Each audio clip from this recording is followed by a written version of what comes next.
There are people out there all across the country pushing boundaries to grow the game of golf. Like champion speed golfer Lauren Cup, who plays faster than anyone else. And Will Lowry, whose work in the golf community inspires more kids to get into the game. As a champion partner of the Masters, Bank of America supports everyone determined to find out what's possible. In golf and in life. What would you like the power to do? Bank of America. Bank of America N.A. member FDIC, copyright 2025, Bank of America Corporation, all rights reserved. Don't you love it when things are both easier and more affordable? Like when the rain washes your car for you. Or like when you save up to 10% by bundling your renters and auto insurance with USAA. Bundle with USAA and start saving. Get a quote today. Ryan Reynolds here from Mint Mobile with a message for everyone paying big wireless way too much. Please, for the love of everything good in this world, stop. With Mint, you can get premium wireless for just $15 a month. Of course, if you enjoy overpaying, no judgments, but that's weird. Okay, one judgment. Anyway, give it a try at mintmobile.com/switch. Upfront payment of $45 for 3-month plan, equivalent to $15 per month required. Intro rate first 3 months only, then full price plan options available. Taxes and fees extra. See full terms at mintmobile.com. It's really cool.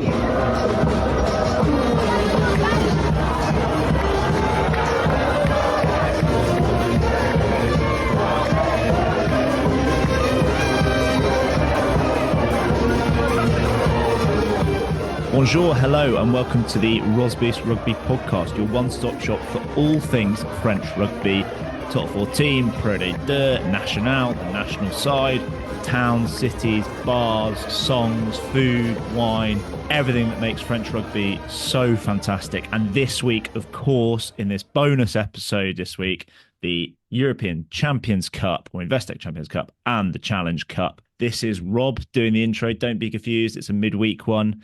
As I said, today we are going to bring you a little bit of a preview of the French side's games in the last 16 of the Challenge Cup and Champions Cup. Give you a little bit of perspective for anyone new and anyone that kind of wants to know a little bit more about French rugby. But it is not just me, thankfully. I'm joined by our usual host on the other end of the line, Richard Croney. Richard, how are you? Morning, Rob. I'm well, thank you. Looking forward to both a weekend of rugby and then a week off. So I can't moan. You look like a man lighter. You look like the weight of the world is off your shoulders. It's nearly off. I was about to say you're looking mysteriously incognito today, Rob. I can't see any logos, anything emblazoned. Oh. I very nearly went for the Poe hat because we're obviously going to win the Challenge Cup after beating Bath this evening, but I kind of thought Champions Cup, you got to go for the Toulouse hat, haven't you? Because they're the most successful team. Real Madrid one lined up for later in the year as well. Yeah, I guess so. We are just going to try and run through. If you are new to us, we are on social media at Rosbys Rugby on X, YouTube, Instagram, TikTok, Threads, Blue Sky, everything. But thanks for listening. We are going to try and give a little bit of a French twist on these European games and these kind of, yes, they are all European actually. Well, no, there's a few South African ones in there in the Challenge Cup. But kind of hopefully kind of summarise where the French teams are at and give a bit of insight into that. This week, I don't think we're going to touch on any of the non-French games. We could try and a little bit of a preview generally. Richard, where do you want to start? Shall we start at the beginning on the Champions Cup? Because I actually think this might be the most intriguing fixture of the weekend. Yeah, I'm with Northampton hosting Clermont. Yeah, completely with you. I think from what I've seen, and I must admit I haven't reviewed it again this morning, but Clermont, for all their kind of recent form struggles, obviously bounced back with a decent win in the last week, didn't they, against La Rochelle, but have gone full click, which seems to be the kind of recurring theme, unusually for the French teams in recent years. We'll come on to that in a moment, but yeah, I think you're right. It looks like a really sort of fascinating matchup. You've got Moala back, who you said was excellent the other day. Rack has been in great form on the backs, and then they just look big and heavy and Clermont-y up front. And it's a strange one, isn't it? Because Northampton appear to be sort of carrying forward the English hopes in Europe, and yet their domestic form has been pretty miserable. Obviously, looked outstanding in patches, but without really stringing together a run of results. So Well, they threw in the towel last week well, not threw in the towel. They have now targeted this game. They are and they are after that Leicester thumping at Franklin's Gardens. They have basically kind of given up on. Well, they're out the playoff race. This is kind of all they're looking forward to. They should get eighth. It'd take a monumental cock up to not get eighth and not get Champions Cup for next year. And so they're throwing their eggs into this basket, as they should, as Premiership champions, reigning Premiership champions. You know, you should be trying to go to the next level and trying to get to that kind of next stage of a team that another trophy. We're not too far away from getting to the final last year. They pushed Leinster in that second half in Dublin all the way. And we'll come on to it in a moment. Arguably, they are in the slightly more favourable side of the draw, at least for the next couple of rounds. And I would think, I would think that with, as you say, that renewed focus on it being at home, Clermont on the road, typically you would say Northampton, but it could be close, and it feels like a bit of an old school. I think it was the Northampton Munster game earlier in the year, and Clermont Bristol were the two in that last round. We really called out, felt like the halcyon days of Champions Cup, like nipped up. Probably a bit of Mark Robson on comms involvement. Mark Robson or Miles Harrison, wasn't it? Yeah, I feel both of them. Yeah, this fixture feels like it fits that bill. Even if Clermont maybe aren't the powerhouse they once were. So yeah, pretty nice way to start for Friday night, I reckon. Yeah, and I guess so. We're going to try and frame these through the lens of something a little bit different. We love to play our game of, are they going to turn up, which is obviously a key thing for French sides, and it's seemingly everyone in these non-domestic league games. But we wanted to go status in a sentence, key man, one to watch, and then a one-word prediction. Do you want to get into that now, or anything else to say on Clem? Yeah, go on. Do you want me to try this one? Yeah. So will they turn up? Well, the team suggests they're intending to.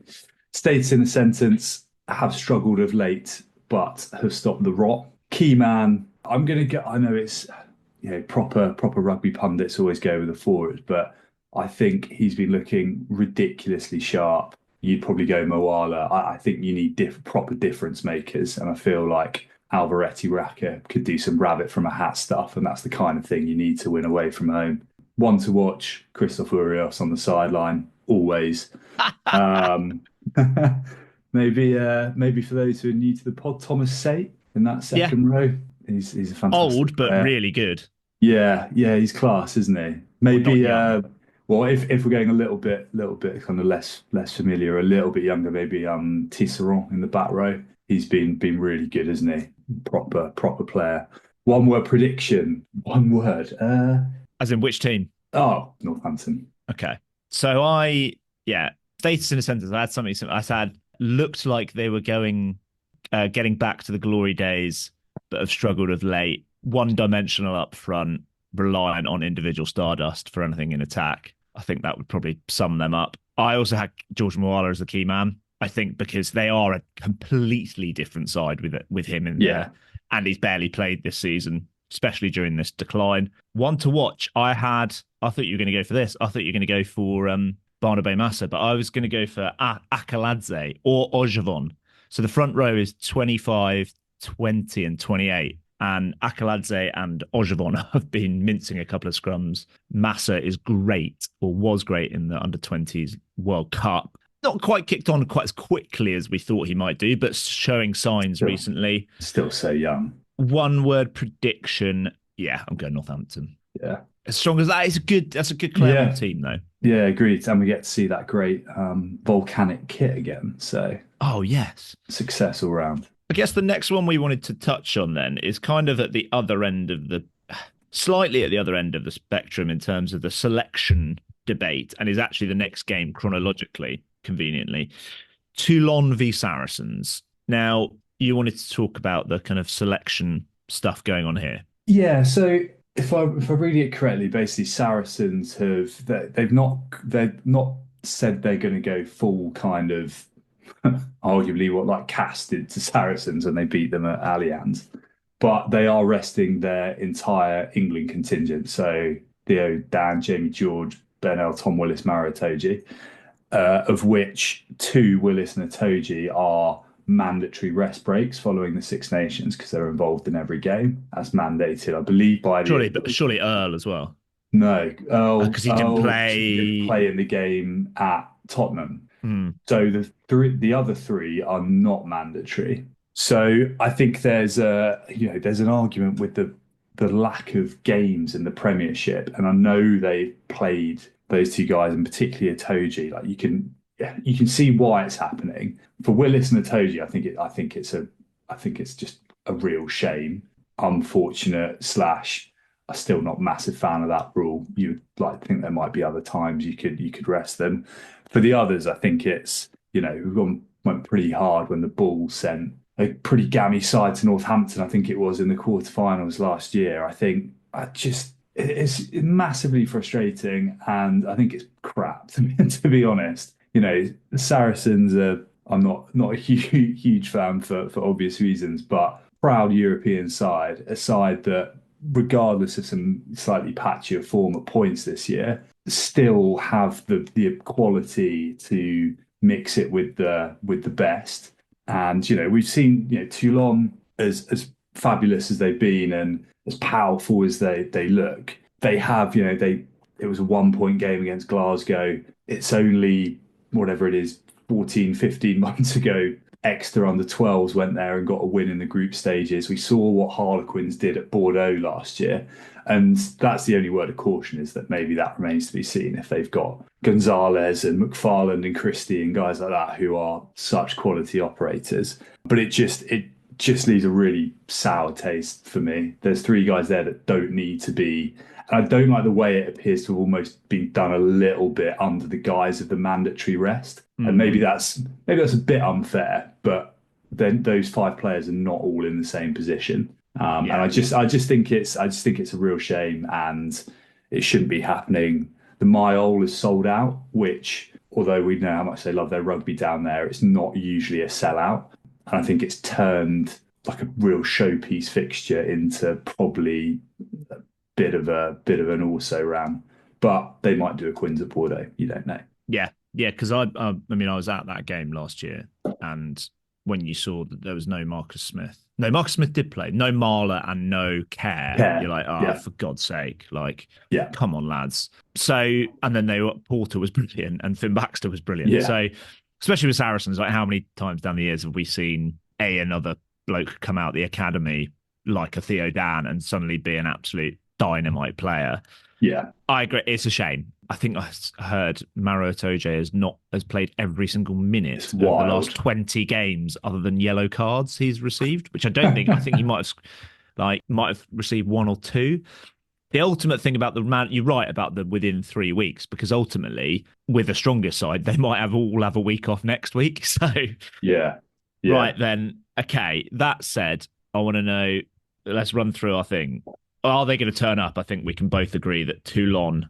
Should I kick us off on this one? Toulon, they're going to turn up. They are turning up. Status in a sentence: hard to beat, physical at all times, have players that could spark something miraculous. I'd say on the coattails of the big 2 in France as well. Yeah, like that. My key man, I'm going David Ribbons, which is a real shame with the no Maro Itoje. That would have been a lovely matchup. But he has been...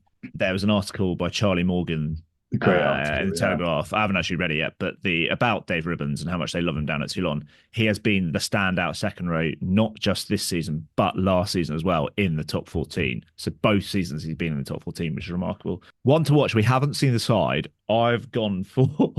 We did Dreyan earlier on in the season. I've gone Dreyan, Domon on Cowie. Domon, unfortunately, seems to have been re-usurped by... I forgot his first name. Melvin Germanet, and because there's 3 of them, it's hard to keep up, which is a shame for Domon's perspective. He's really good under the high ball, great on the counter-attack. Dreyan is the top scorer in the top 14 currently, so he's one to watch. And if he plays, Oliver Cowie is just a wing-come centre that gets himself involved. One word prediction: Toulon. Toulon for me. Any upgrades, changes? No builds on that. I think that's us in agreement, Rob. Right, and then the next we wanted to rattle through a few that we're going slightly out of chronological order in this. Or we can stay in chronological order because I've got Castres v Benetton next. If we just go status, we can do a quick, give me one word, one sentence, and then do status in a sentence, or a quick summary of your boys' Castres, and then you can rattle through them. Castres, first time in the knockout stages since I think 3 BC in this tournament. Going pretty well in the top 14, really good home record, but appear to only like winning by within a margin of 4 points. I think they will turn up. I don't think they have an option not to when you're playing at Castres at home in terms of selection, albeit bizarrely for Castres, I don't know if they'd be. I don't think they'd be utterly gutted if they don't get through because of they'll have to go away. But having beaten Saracens earlier in the year, you never know. That's my status. Key man. There's a few. I think actually in recent weeks, Arata, now he's back starting, has been phenomenal and has brought that sort of real like game breaking ability back. One to watch, won't be unfamiliar to any sort of regular listeners, but Christian Mbadiang, genuine, incredible talent on the wing in his first season in the top 14. Ability defensively and in attack to do things from nowhere. One word prediction, I'm going to go Castres by not many. Okay, nice. Because Benetton have been a bit of a mixed bag. I don't think they've been brilliant away, which doesn't help this season. And with Castres, do have a strong home record. Will they turn up? Yeah, I agree. At PFAB, they don't really have a choice. That is the kind of Castres way. Status in a sentence. Oh, it's a tricky one, isn't it? Like a reimagined Castres side, I'd say. Do not expect the kind of solely the turgid, organised, not bothering to turn up guys that you've seen in other seasons. They are kind of rejuvenated under a new coach and playing some great attacking rugby. Key man, who did you go for? I can't remember who you went for now. You went for Santi Arata, Uruguayan scrum half. I've gone for Abraham Papali'i. Yeah. Because I feel like it had to be a forward with Castres because they are still really physical. They've got those workman-like players like Papali'i, Babio and Van der Berg and Barlow and the hooker is brilliant. Like their set piece is fantastic, but Papali'i is their kind of game breaker, physical presence, both sides of the ball. Yeah. One to watch, I think that's a good shout. I think I was kind of struggling on that because I couldn't really think of anyone that's like particularly young, and I feel like Van der Berg is quite a boring one to have. I'm going to go for Louis Lebrun because he's 22-year-old fly half, mercurial, like has his days where he looks utterly composed and a brilliant goal kicker and can look fairly dreadful.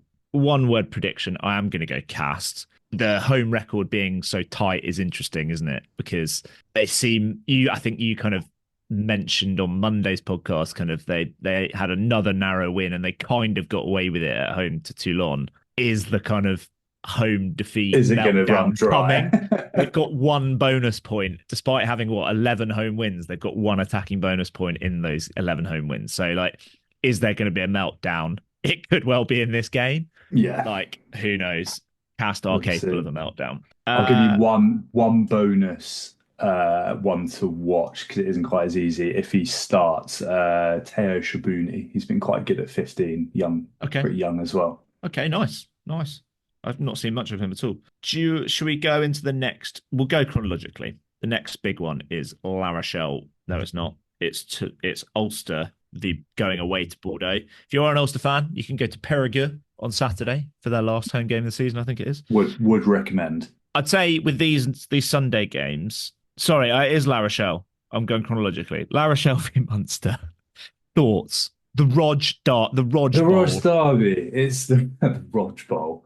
Yeah, I mean, it always. It's inescapable in this fixture, isn't it? Yeah, his presence is lingering massively, isn't he? In this, I think it's a really interesting one, isn't it? Because of that backdrop, because of the way that La Rochelle season is kind of falling apart, to be frank. And this is look, they could still make the barrage and they could still make the semi-finals. I'm not convinced they'd go further than that. But at the moment, they're not going to the way they're playing. And that rot has been we mentioned it, what, they haven't won this year, or they haven't won since January, and that was fortunate. They really, really need to win this game. Not just for their season, but because of their, they are the most successful side in the last 4 years or 5 years, whatever it is, or equal most successful side in Europe. If you go 4, it's them, yeah. If it's 4, it's them, perfect. So yeah, like they need to win for their season. They need to win. O'Gara really needs to win. And again, Munster are obviously not quite the power they were, but they pushed Northampton away earlier in the year. They still appear to have just a way of turning up, don't they, in European games? And if that happens here, then I don't see why they can't do it.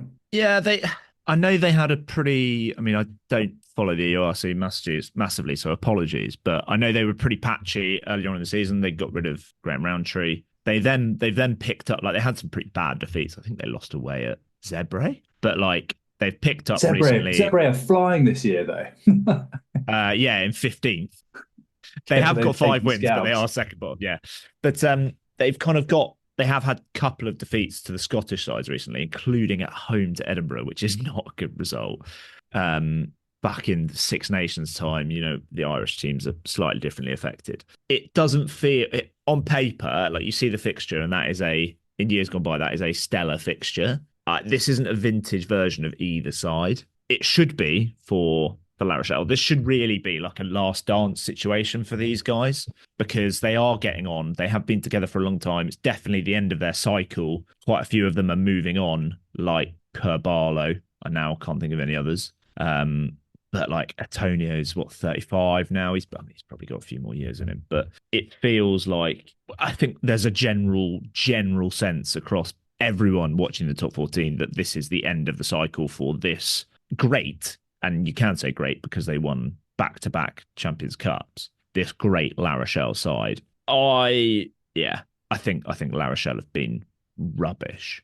Apart from dreadful. They've been absolutely appalling. Apart from, like, they were unbelievable in that away game at Bath. I thought they were absolutely exceptional in that game in terms of like champion qualities and being on the same wavelength, and just a big player standing up. As much as I love some of those players, like I love Tuara Kerbarlow, I still think he's amazing. I think Skelton is still so bloody good. I love Bougarit, he's back to form. I love Jack Knoll, but like, they've just been rubbish collectively. I imagine, and like, they've been like, some of their good players are knackered. Aldrit, Jegu, Boudon, Antonio are all absolutely cooked from a hard slog in the Six Nations and a long season. I'm pretty down on La Rochelle. This could be, I mean, if they lose, that actually, ironically, it could be Munster that we are looking at the point of, is Rog going to get the sack? Like, it's coming, it's coming to that. And imagine if it is this game, what done it?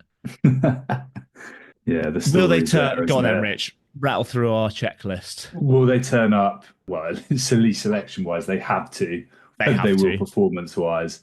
I don't know. States in a sentence. So I think we've been through it there. They have unraveling not won since January. You can do it in one word. Unraveling. What's the next one down? Key man. I mean, in Europe, it's been Skelton for so long. I think I'm going to go Bougarit because he's like, I think he's a bellwether, isn't he? Like, well, he hasn't been playing most of the year as he's been injured, but I think his stock, he's one of those stock risers when he's away, and his stock was pretty high already. So we'll go Pierre. Bougarit, one to watch, because I guess a lot of the young guys are Jegu, Boudon, probably already known from the Six Nations. Maybe Bosmoran, if he plays, he's been getting a bit of game time. Good lid, pretty dangerous, but sometimes Emmanuel Petit lid. Emmanuel Petit, that's a good shout. Otherwise there's not too much young blood. No, so someone obvious I'm missing. Well, I don't know whether they'll get someone new next year. We can't even say Hugo Royce now because he's gone. He's gone. I agree. One word prediction. Down Ivuku, is he gonna be in the squad? He could be. I mean, he's interesting. Yeah. Jury's out for me on definitely one to watch because something will happen. Yeah, something is like we were saying about Nkosi from Saturday, like fitting a few Fijian stereotypes of kind of, well, he's French, but his Fijian heritage can just be all fingers and thumbs, can be mow down 3 people. One word prediction. I want it to be Munster, but I think La Rochelle have to come through this, so I'm going to go with them. La I Rochelle. I think I might go Munster. Yeah. I just think Kind La of. Rochelle are in such a rot. Can you imagine? Can you imagine the touchline footage, the cameras on O'Gara if if Munster win this? Yeah. Oh wow! Alrighty, that was a beat. What else we got? Right. Toulouse, right. We now are on Bordeaux v Ulster. We've said so. Right. I think Bordeaux and Ulster and Toulouse Sale a good side, but I think and Ulster are doing all right as well. But we've spoken so much about UBB and Toulouse. I think also a lot of people generally kind of, if you are coming out after you are outside of French rugby, you know a lot about Bordeaux and Toulouse because they've been brilliant this season in the Champions Cup.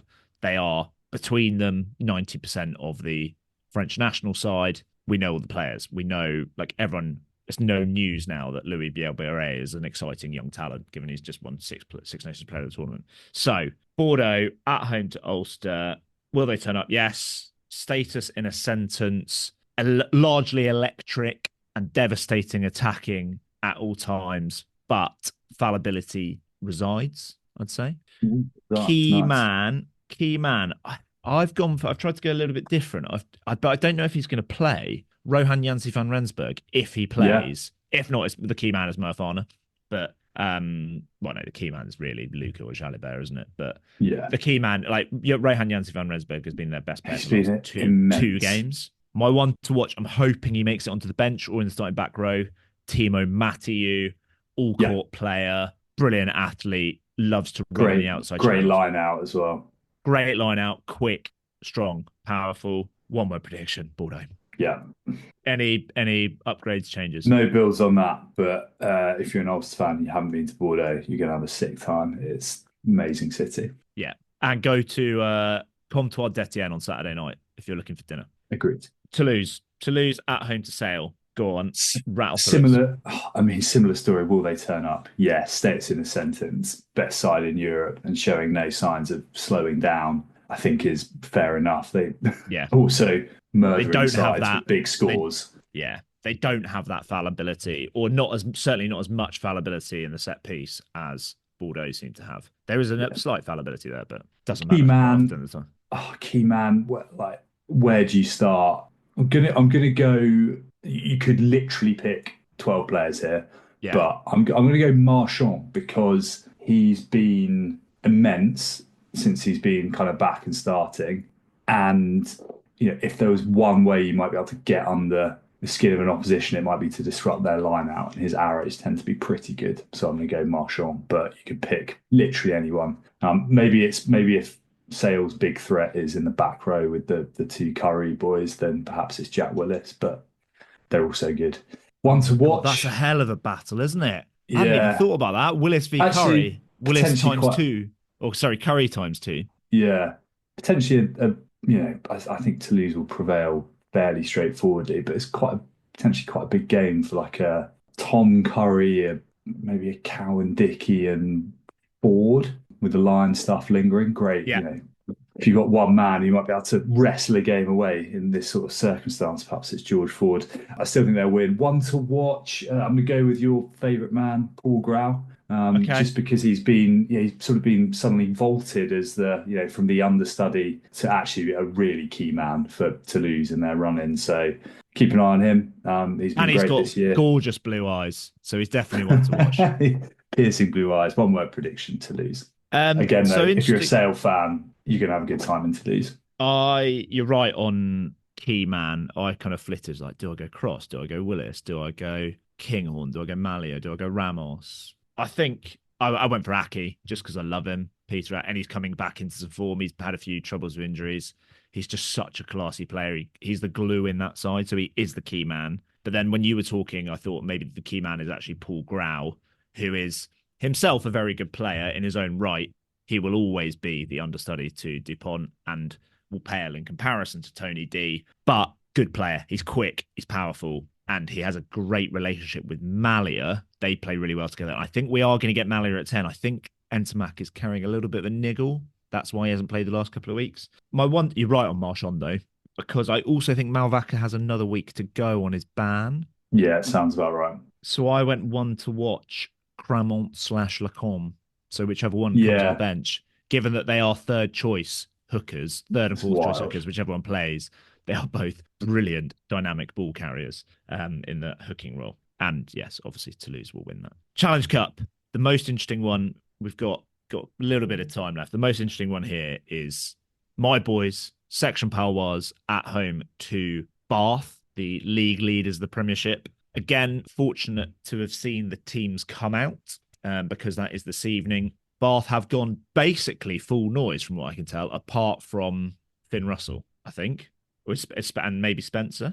Yeah, there's a couple missing, aren't there? There's a couple, but it's not far off. But either way, they look pretty good, don't they? Oh yeah, Archie Griffin. Yeah, the Underhill, Bayliss Reed Underhill back row. Yeah, with Ted Hill on the bench.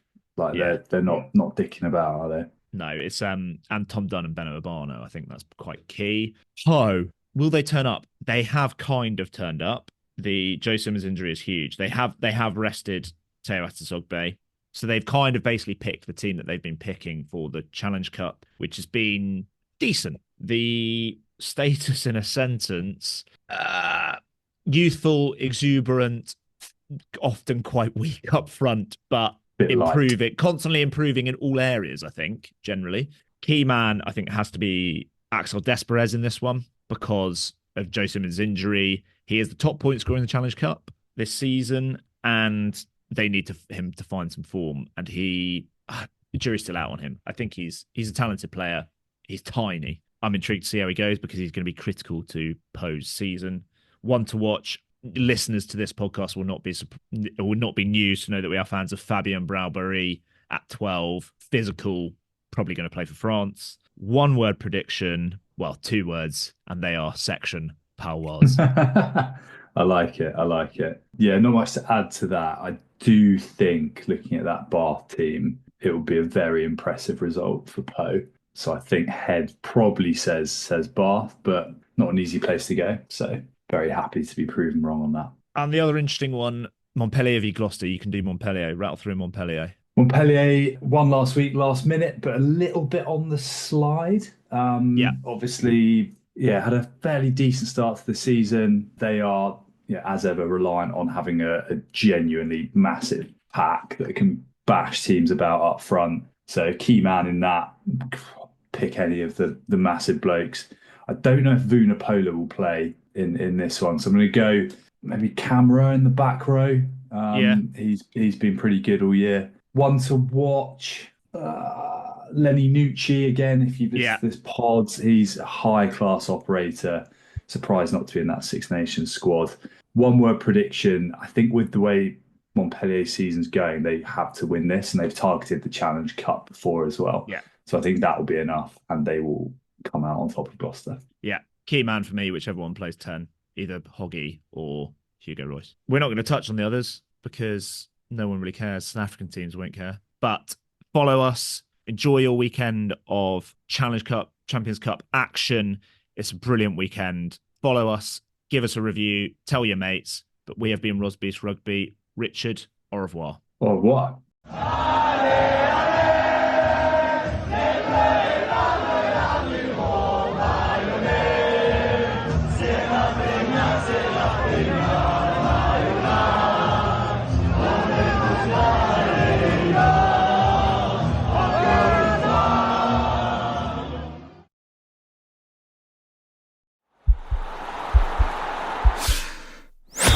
This podcast is part of the Sports Social Podcast Network.